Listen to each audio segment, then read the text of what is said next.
Hi everyone, আসসালামু আলাইকুম। কেমন আছেন সবাই? আজকে সকাল থেকেই আমি আমার ব্লগ ভিডিওটি শুরু করছি। তো আজকে সকালে রুটি বানাবো, এই জন্য আটা গুলিয়ে নিচ্ছি। তো আটা গুলানো হয়ে গেছে, এবার আমি সুন্দর মতো এটা মধ্যে রেডি করে নিব। আর রান্না করছিলাম একটু সুজি। বাচ্চারা সুজি দিয়ে রুটি খেতে চেয়েছিল। রোজ রোজ তো আলু ভাজি ডিম এগুলো খাওয়াই হয়, তো ভাবলাম আজকে একটু সুজি রান্না করে দিই। তো এই তো আমার সুজি রান্না করাটাও শেষ। তারপর একে একে আমি সবগুলো রুটি সুন্দর করে বানিয়ে নিচ্ছি। বানানো শেষ হলে তারপরে বাচ্চাদেরকে খেতে দিয়ে দেব, আর সাথে আমি নিজেও খেয়ে নেব। তো একটু সুন্দর করে আমি একটা প্যানের মধ্যে রুটিগুলো সুন্দর মতো ভেজে নিচ্ছি। তো আমি এগুলো পরোটা ভেজে নেব। আমার বাচ্চারা আবার সাদা রুটি পছন্দ করে না, ওরা পরোটা খেতে পছন্দ করে, কিন্তু আমি বেশিরভাগ সময় সাদা রুটিটাই পছন্দ করি, সেটাই খাই। কিন্তু আজকে আমি চা দিয়ে পরোটা খাবো, খুব ইচ্ছে করছে চা দিয়ে পরোটা খাওয়ার জন্য। এজন্য দুটো পরোটা ভেজে নিয়েছি এবং চা দিয়ে খেয়ে নিয়েছি। চায়ের সাথে পরোটা আমার কাছে অন্যরকম একটা স্বাদ লাগে। তো খাওয়া দাওয়া শেষ করে রান্নার কাজের জন্য চলে যাব রান্নাঘরে। তো আজকে আমি ডাঁটা শাক নিয়ে এসেছি, আমি ডাঁটা শাক রান্না করব। আর ডাঁটাগুলো চিংড়ি মাছ দিয়ে রান্না করব, আর রান্না করব মাসকলাইয়ের ডাল। তো আমি মাসকলাইয়ের ডালটা একটু ভেজে নিচ্ছি। এটা চুলাতে আমি অল্প আঁচে ভেজে নিব, একটু ব্রাউন কালার হয়ে গেলে আমি নামিয়ে নিব। এই তো সব কিছু কেটে কুটে রেডি করে নিয়েছি রান্নার জন্য। এখানে ডাঁটা শাকটা কুচিয়ে নিয়েছি, আদা রসুন বাটা শেষ হয়ে গিয়েছিল, এগুলো কেটে নিয়েছি, ব্লেন্ড করে নিব। তারপরে এই তো আমি আমার ডাঁটা তরকারিটা বসানোর জন্য কড়াইয়ের মধ্যে তেল দিয়ে পেঁয়াজ দিয়ে দিয়েছি। পেঁয়াজটা যখন একটু নরম হয়ে আসবে, এই পর্যায়ে আমি এখানে দিয়ে দিব হলুদের গুঁড়া, সামান্য পরিমাণ মরিচের গুঁড়া এবং স্বাদমতো লবণ। আর দিয়ে দিচ্ছি হাফ চা চামচের মতো রসুন বাটা। আর দিয়েছি পেঁয়াজ ব্লেন্ডার করে। পেঁয়াজ ব্লেন্ডার করে দিলে একটা তরকারিটা একটু মাখো মাখো হয়, খেতে ভালো লাগে।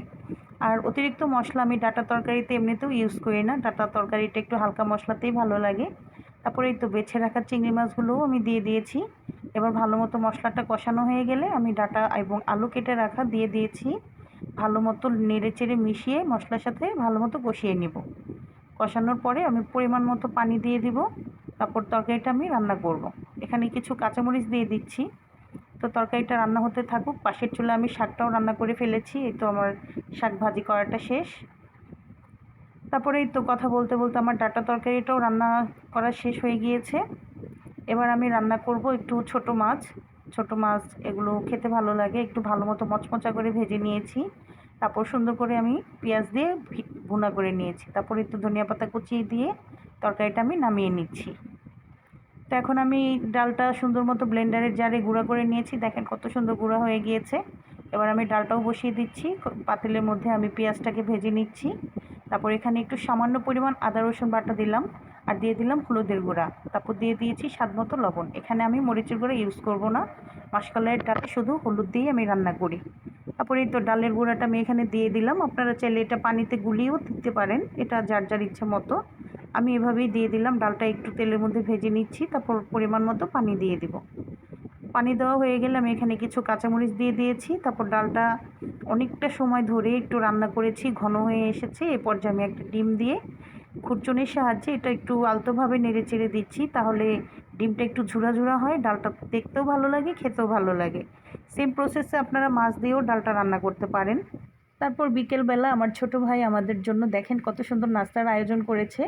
এখানে ও কাপকেক নিয়ে এসছে, তারপর এখানে প্রাণের জুস নিয়ে এসেছিলো, ম্যাঙ্গো জুসটা। আর নিয়েছিল ফুচকা। আমি ফুচকা খেতে খুব পছন্দ করি। তো এগুলোই আজকে বিকালে নাস্তা হিসেবে খেয়ে নিয়েছি। তো আজকের ভিডিওটা এখানেই শেষ করছি। আল্লাহ হাফেজ।